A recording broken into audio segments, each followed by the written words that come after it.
Assalamualaikum warahmatullahi wabarakatuh. Selamat pagi, selamat siang, selamat malam, ya kapanpun melihat ini. Ada cerita menarik yang beberapa hari telah berlalu, ya kan, beberapa waktu lalu terjadi, yang mungkin ya sedikit berbagi, yang bisa diambil pelajaran mungkin ya, kalau yang mau belajar. Jadi sebelum aku membuat surat keterangan sehat jasmani, rohani, dan bebas narkoba, karena beberapa waktu lalu aku ngurus itu. Nah, juga pengen buat SKCK, ya kan. Nah, berhubung aku itu bukan orang Banjarbaru, KTP ku luar daerah, ya kan. Nah, itu tuh ada prosedur yang harus dipenuhi untuk bisa bikin itu. Salah satu syaratnya adalah, bukan salah satu sih, banyak lah mungkin. Nah, jadi ada keribetan, bukan ribet sih sebenarnya, tapi apa ya, lihat tadi prosedural yang harus diikuti. Sampai saat ini belum selesai sih sebenarnya, tapi udah dikasih jalan yang mudah.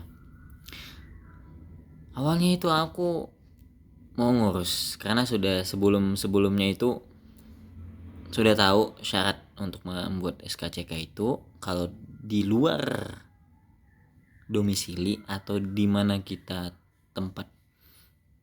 bertempat tinggal dan beda alamat kita dengan KTP kita. Misalnya aku orang Balangan dan tinggal di Banjarbaru dan mau bikin di Banjarbaru, nah itu harus pakai surat domisili. Nah itu, jadi aku datang ke tempat RT yang aku tinggal di sekarang. Aku kan ngekos. Nah, jadi kala datang di malam Jumat nih habis maghrib, aku datang ke sana. Sebelumnya itu aku memotivasi diriku, semuanya ini akan mudah. Berharapnya itu lancar aja. Tek datang ke sana sampai, dan tiba-tiba kan aku bilang ada istrinya, ada bapaknya, kan melihat istrinya yang pertama keluar. Saya tanya, kan ada bapaknya datang. Saya bilang mau minta surat domisili, ya kan, mau minta surat domisili.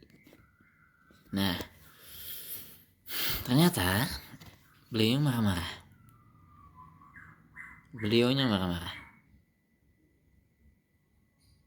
Kamu siapa? Kok tiba-tiba datang minta surat domisili? Bapaknya marah loh. Kenapa marah? Ini saya sadar salah, ya kan, sadar diri pada kalau saya itu salah. Karena sebelumnya tuh aku nggak pernah lapor gitu kan, bahwa aku tuh menjadi orang yang ada tinggal di sekitaran wilayah kerja beliau. Nah, itu satu. Jadi poinnya adalah, dimanapun kamu berada, dimanapun tinggal, yang pertama kamu lakukan adalah, kalau memang kamu bertempat tinggal di situ, yang harus kamu lakukan pertama-tama adalah lapor ke RT. Satu ya, itu poin yang pertama itu. Nah, selanjutnya beliau tanya-tanya itu, jangan tanya kenapa tiba-tiba datang minta surat domisili, bla bla bla, dimarahin, ditegur, dinasehatin. Pada intinya beliau bilang RT tidak mengeluarkan surat domisili. Kalau kelurahan, kata saya, kan kelurahan juga nggak mengeluarkan surat domisili.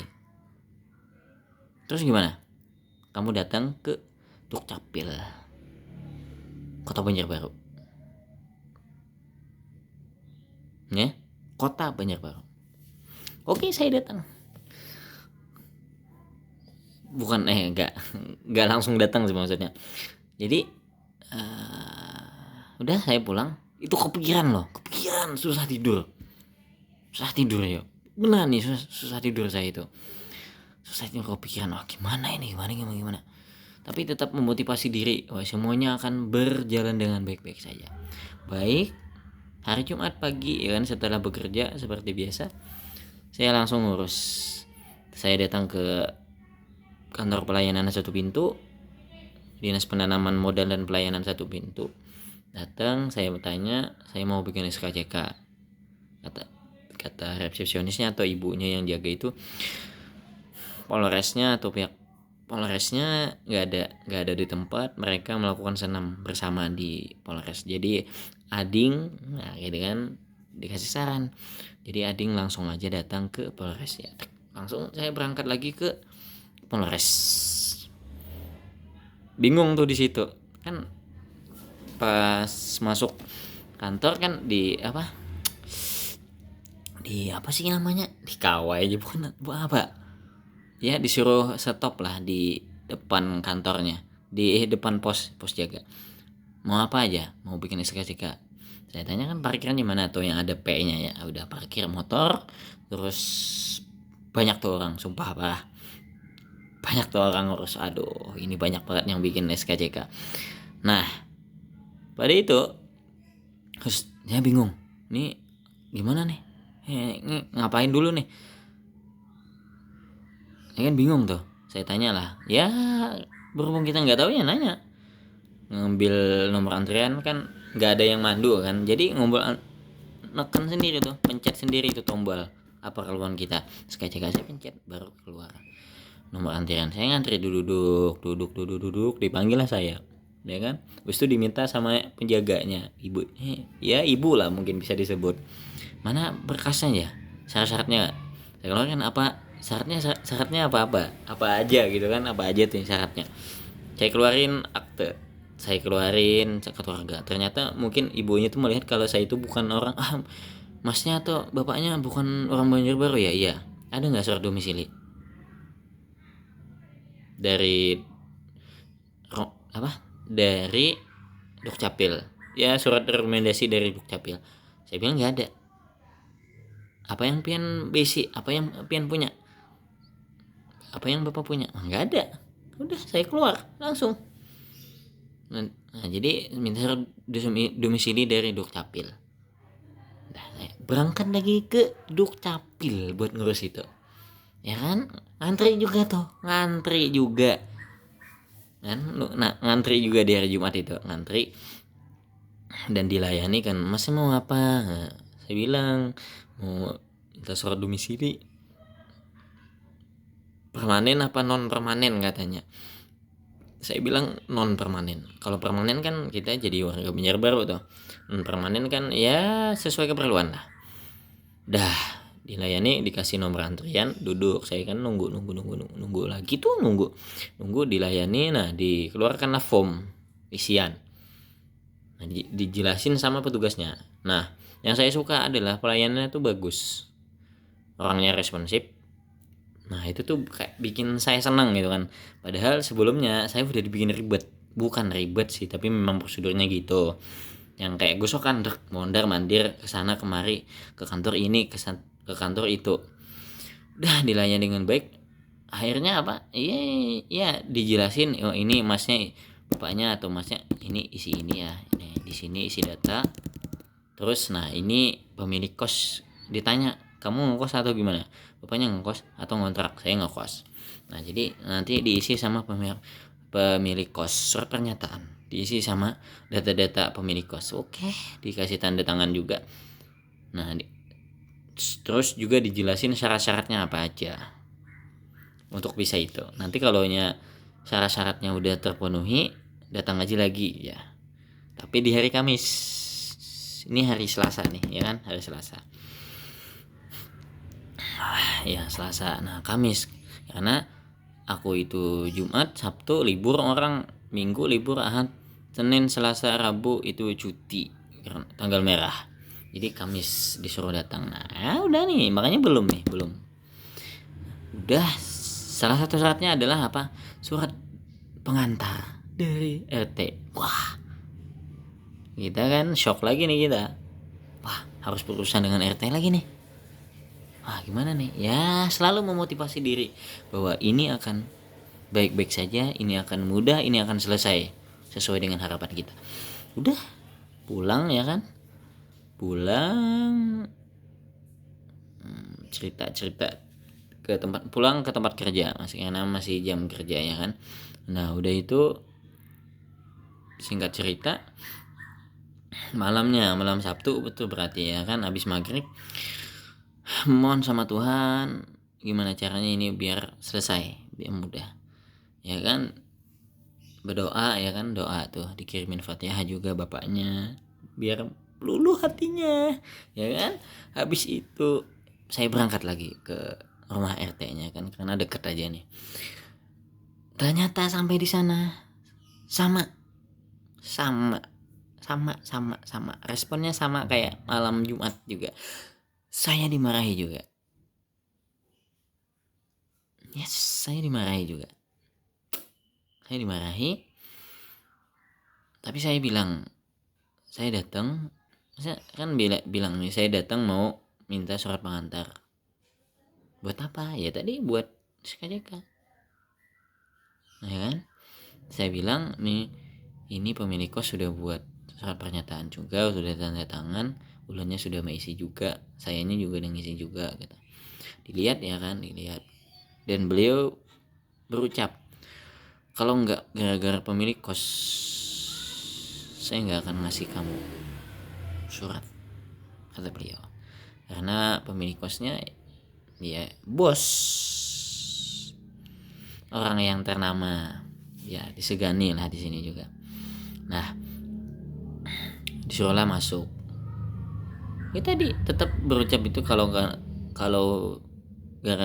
bukan gara-gara pemilik kos, kamu enggak akan saya kasih. Tetap dikasih nasihat, dikasih teguran, dikasih ya wejangan seharusnya gimana kamu sebelumnya. Nah, dikasih tahu itu, ya diisi ya kan, karena sudah membawa persyaratannya, membawa kelengkapan persyaratannya, jadi bapaknya tinggal mencontoh aja lah gitu. Nah, itu baru dikasih surat pengantar. Tapi sebelumnya kan saya minta surat pernyataan ya kan ke pemilik kos. Nah, itu beliau anteng-anteng aja, santai-santai aja, baik kok, dan bilang ya bersabar aja, kata beliau kan, sabar aja kata pemilik kos tuh. Memang tipikal RT-nya tuh susah, orang pada tahu kok, kata beliau, memang RT-nya sulit. Nah, itu tuh, nah dia dimaklumi aja, kata beliau, sabar aja ya tadi. Ya nggak mau gimana lagi ya kan, karena kita lumayan jaraknya dari kampung halaman dengan sini beda ya, lumayan lah ya kan. Nah, pada intinya adalah selesai itu semua, karena di sebelumnya juga disaranin nanti kamu kasih hadiah ke RT-nya. Ya udah, pas selesai saya kasih hadiah dan terima kasih dan memohon maaf atas ya tadi, atas kesalahan saya, karena saya sadar salah ya kan. Nah, itu dinasehat itu tadi, berulang kali dinasihatin, dikasih tahu, ditegur. Nah, itu udah, alhamdulillah beres untuk syaratnya. Tapi saya udah bersyukur atas itu semua. Nah, poin yang kedua tadi kan sudah ada intinya ya. Poin yang pertama tadi adalah dimanapun kamu berada, dimanapun kamu bertempat tinggal, kalau memang menetap di situ ya kan, yang pertama adalah harus lapor ke RT. Nah, pelajaran yang kedua adalah ya, setiap kehidupan itu atau setiap proses yang kita jalani itu ya memang ada yang mulus ya kan, ada yang mulus, ada yang memang lika-liku dulu, kesana kemari, kosono rene sono ya itu, mondar mandir dulu kita kayak bagai gosokan setrikaan ya kan, kesana. Nah itu. Tapi akhirnya apa? Endingnya apa? Endingnya adalah mudah selesai. Nah, itu kehidupan. Jadi ke instan. Memang harus ada perjuangan. Dan kitanya mau nggak untuk melewati itu. Kalau pada di malam Jumat itu, saya tuh mental saya lemah ya kan, nggak mau ribet, ini susah nih, atau mau bisa dibilang menyerah lah, maka semuanya akan tidak selesai. Tapi berhubung kita punya tekad, punya kemauan, kita usahakan. Nah itu tuh intinya ya kan, intinya itu. Jadi setiap kehidupan ini berproses. Prosesnya itu nggak selalu mulus, nggak selalu mulus ya kan, nggak selalu mudah. Memang kita dia diuji lah ya kan, atau diberi pelajaran dulu, baru kita bisa mencapai apa yang kita harapkan ya kan. Kalau itu syarat yang buat SKCK doang tuh, tapi kalau yang surat-surat yang lain kemarin mudah aja karena sistem pendaftarannya online. Karena juga sebelumnya udah ngubungin admin rumah sakitnya, jadi udah mudah, sampai datang ke sana diberikan pelayanan yang bagus juga udah selesai. Dokternya atau pelayan nakes tenaga kesehatannya juga fine aja ya kan. Nah itu tuh. Jadi intinya adalah jangan pernah menyerah atas semua proses yang terjadi pada kehidupan kita, dan selalulah positif thinking terhadap apa yang terjadi pada diri kita. Ya tadi selalu memotivasi, semuanya akan mudah. Itu aja sih ya. See you next time. Bye bye. Wassalamualaikum warahmatullahi wabarakatuh.